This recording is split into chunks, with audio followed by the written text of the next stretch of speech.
Warning. Warning. This podcast contains information in Italian language. I repeat, this podcast contains information in Italian. Cin cin. Italian Wine Podcast. Cin Cin with Italian wine people.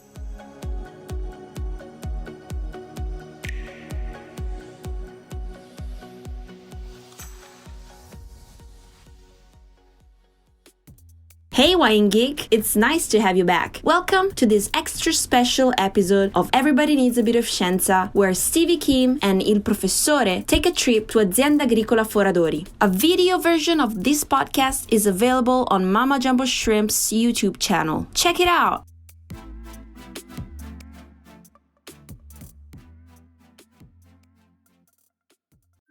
Ok, go ahead.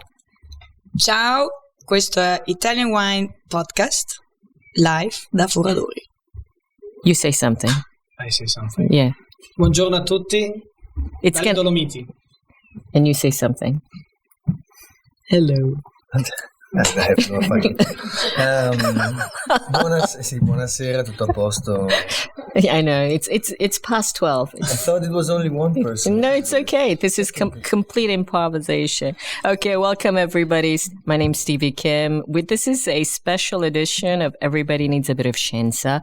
And we're here today visiting Foradori, of course, the innovative winemaking institute, if you will, of this area, which is called very famous for Teroldego, but it's so much more than that. So I'm very grateful that we're here today because it's very exciting to see kind of the new generation of winemaking happening. Are you okay with that? No. Okay, do we have to start over? Okay, it's okay. As Stevie began to interview Foradori brothers and sister, she realized that her cameraman didn't start the recording on one of the cameras. She plays it cool, and makes fun of Kun. But please don't forget that she is the one that always forgets to press the recording button. Ay, Stevie. So we'll use that as kind of, I guess, like kind of the backstage. All right, it'll be like bloopers. Are you on now? Yes. He had too much lasagna. Yeah. I'm sorry. Yeah. Lasagna and cheese. He's in cheese coma. No. Is this on? Yeah, this one. Is this on? Yeah. Is this on? Is your phone on? My phone's on. I'm on it, babe. I don't know about you. The millennials are not on. Are you On. I couldn't. Okay, we're going to start again. Hello, everybody. This is Everybody Needs a Bit of Scienza, special edition on the road. We're here in Foradori. Foradori, of course, is this famous winemaking company in this area of near Dolomiti. I actually have a house up in just above. This is called Mezzo Lombardo, right? Right. Yes. Right. Okay. So I actually have a small house just like short distance from here, which I never go, in the mountain house. So I'm familiar with this area and, of course, of the wine. In fact, I came here like one Christmas. Between Christmas and New Year's Eve, I pinged your mom, Emilio, and she wasn't around. She's like, I'm busy, but if you want, I'll make my son come and, open the shop for you. So that's what happened. So I had a chance to meet Emilio before, but I hadn't met Theo and Myrtha, so it's my great pleasure to welcome them, and grateful that they can share some stories with us. So I would first like to just introduce the three siblings in order of, I guess, birth, if you will. So let's start with Emilio. Tell us a little bit about yourself to our audience who may not know who you are, and especially Foradori. So since 2013, I'm in charge of the winemaking and the viticulture. But actually, before coming here in 2013, I studied philosophy. So I graduated. How old are you, Emilio? I'm 33 now. So with 18, you look like 15, but yeah. I have a wiser brother. He looks much more mature than me, but this is like genetics, as Mr. Scienza often says. So before coming here, I graduated in Tübingen. philosophy, and then I worked in some wineries around the world, Chateau Cheval Blanc and some stuff. Not a bad place to be. Not a bad place to be. Finally studied in Montpellier, and I decided to come to the Dolomites. Not only because of wine, also because of skiing, because that's also... Yeah, that's your thing. Are you skiing or snowboarding? Skiing, but not on the slope. Fuoripista. Fuoripista, Ah, exactly. now I see where the name comes from. Okay, Theo, what about you? You're the middle child.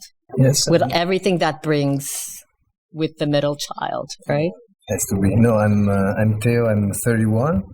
So I am the guy in charge of traveling around and promoting the winery. So I'm a bit the brand ambassador, if you like. Mm-hmm. So you're kind of the face behind the new Foradori, Yeah, if you that's will. why it's a bit used up, and I look older than I guess. Good one. I guess it's not true that it doesn't use you up to be photographed, and all the fans and all the women Right. around. Exactly. You have your fan club, the groupies. Everybody takes a piece of me, and so I get older. No, jokes beside, I share the decisions with in the production with my brother. So I'm here during harvest. We do things together, but most of the time of the year, I'm on the road in Italy and abroad. To do, as I usually say, there is no sommelier that wakes up in the morning and thinks about what kind of Teroldego he wants to put on his wine list. So you kind of have to, remember them, that you exist, and that there is varieties which are difficult to pronounce but still taste good. Yeah, how do the Americans get on with Teroldego? Oh, they like it a lot. No, I mean, like, how do they pronounce it? Teroldego. Yeah, Teroldego. Teroldego. Nice, Myrtha, nice. Yeah, but it's also, even Italians have a hard time pronouncing it, so it's not really, it's a long word. Right. So how did you, because you used to go around all the time, right? Because you're the commercial side. How did you live? How did you survive? How have you survived the pandemic? It's not even over yet. Badly. Right. I didn't get the virus, but... Did anybody get COVID in the family? No, nobody? You can all get, you can sign up for the vaccination now. I don't know if you guys are Novax or whatever, but as of... I'm gonna keep the right of not answering the question. Yes, yeah. There's this. I kind of figure you're I kind of had that feeling you were Novax. I take the Fifth Amendment. Yeah, I'm not a Novax. I'm not a Novax. Because as of this morning, you can sign up to get the vaccination. In South Tyrol, it's actually been almost a month. Oh, really? All my friends. Okay. All right. I'm gonna just quickly move over to Myrtha now, just to introduce you. You're the youngest. I'm the youngest of the first three. Right. We have another little brother from another father. Right. Stepbrother. Yes, exactly. But I'm the youngest of the first three. I'm 29 years old, becoming 30 in October. Hopefully being able to drink cocktails again. I'm a mother, so my little son Pacifico is 10 months old. I hope by October I can then party again as I really can. Your son's name is Pacifica? Yes. My son's name is Pacifico because his great-grandfather, who is from the Marche, so my boyfriend, his father is from the Marche region, and it's a very rare name, but his great-grandfather, Pacifico, and for me, because of the Pacific Ocean. So I lived on the West Coast. I farmed in Oregon. I did my exchange year there. I studied environmental science in Freiburg in Germany. But I was able to spend a year abroad at Oregon State University.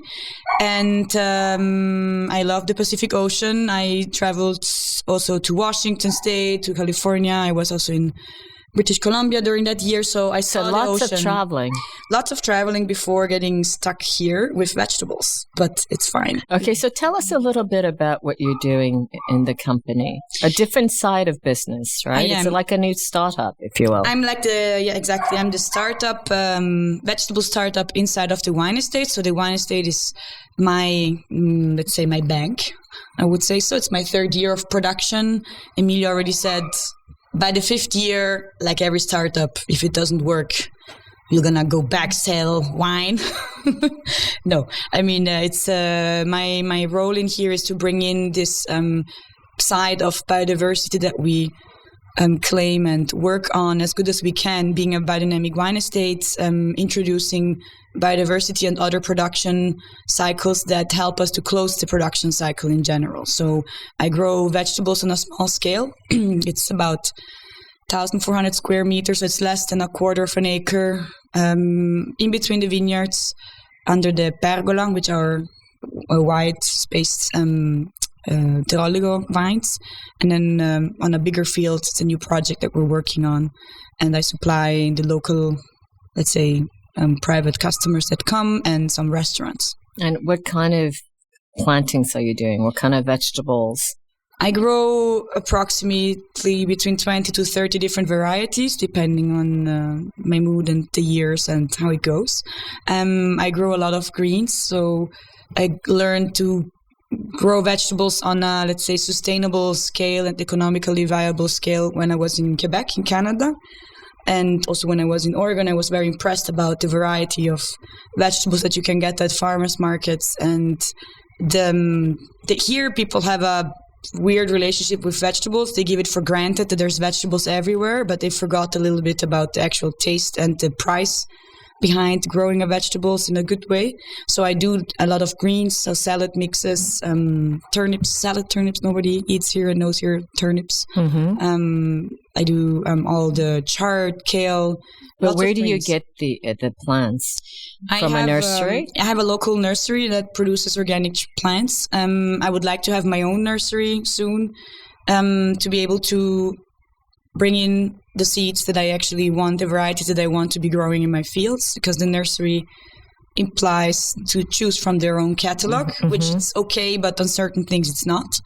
And so some of the plants I do myself, like my tomato selection, I do my own plants, same for the winter squash, and some funky stuff that I get from seed exchanging all over the world, especially from the West Coast. And so sneaking in some varieties that nobody has here. Yeah, so you had mentioned this concept of biodynamic aspect of Foradori. Let me ask Theo. So you're the brand ambassador. How do you explain to your consumers or even your importers what biodynamic means? Biodynamic viticulture, biodynamic wines. So Theo, tell us how you explain, because of course, your mom was kind of the pioneer, the forerunner in the biodynamic winemaking, biodynamic viticulture, biodynamic wines in Italy. How do you explain or present yourself to the audience you have in front of you, whether they're trade professionals or consumers? Well, first of all, there is no such thing as a biodynamic wine. There is only wines from biodynamic agriculture. So the vinification process, the transformation from grapes to wine can be regulated by biodynamic certifications, but in fact, it's a separate field. Okay. So how the wine tastes, of course, is impacted. That's a good point. It's impacted by how good the grapes are, but biodynamics is about agriculture. It's not about wine. In fact, the founder of Biodynamic Steiner himself would probably not be happy about wine in general because it's a monoculture. It's inevitably a field with a lot of plants that are basically the same. So in terms of how to differentiate from other forms of agriculture, biodynamics has the traits of a philosophy in the sense that there is a spectrum in which you try to engage with the ideas that are brought upon by biodynamics, which means enhance biodiversity. You have the obligation to have animals. You have what kind of animals do you have? Cows. Mm-hmm. And all the secondary animals in a way, the non-productive animals like dogs and cats, but they don't count. Well, they're domestic. Chickens. Yes. But cows are domestic as well. Yeah, not in a way. Yeah. Okay.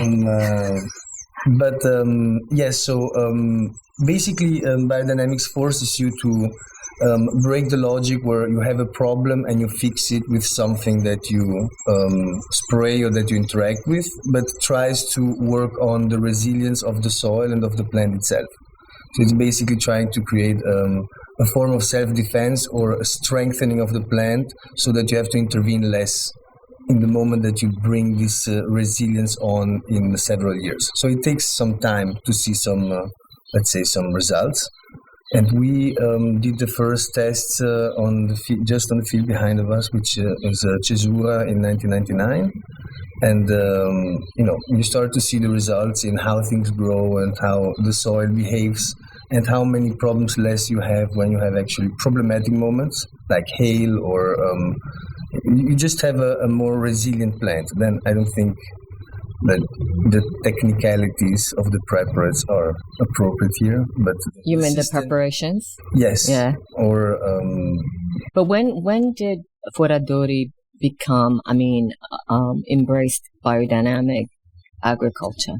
But there is a sort of well, this might be a bit complicated, but biodynamics, Mr. Steiner, the founder of biodynamics, was the manager of the library of Johann Wolfgang von Goethe. Mm-hmm. And my father had a very strong link to Goethe, and he didn't like Rudolf Steiner. But a lot of the things that he derived from Goethe in his, let's say, agricultural philosophy are actually very similar to what Steiner did. So we actually that's interesting. So he wasn't keen about Steiner. No, he didn't like him. He thought that he was a bit too, he was an egomaniac and that he had some religious traits that he didn't like. And he was also using Goethe's ideas to propose himself as a savior, mm-hmm. which is, could be argued.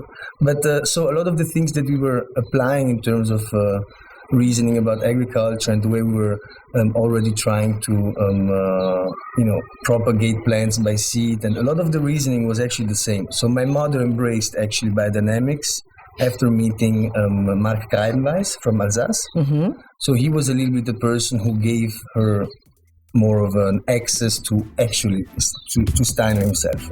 And this was the beginning, in fact. Thank you for tuning in once again to this special episode of Everybody Needs a Bit of Scienza. I'll see you next time. Cin cin.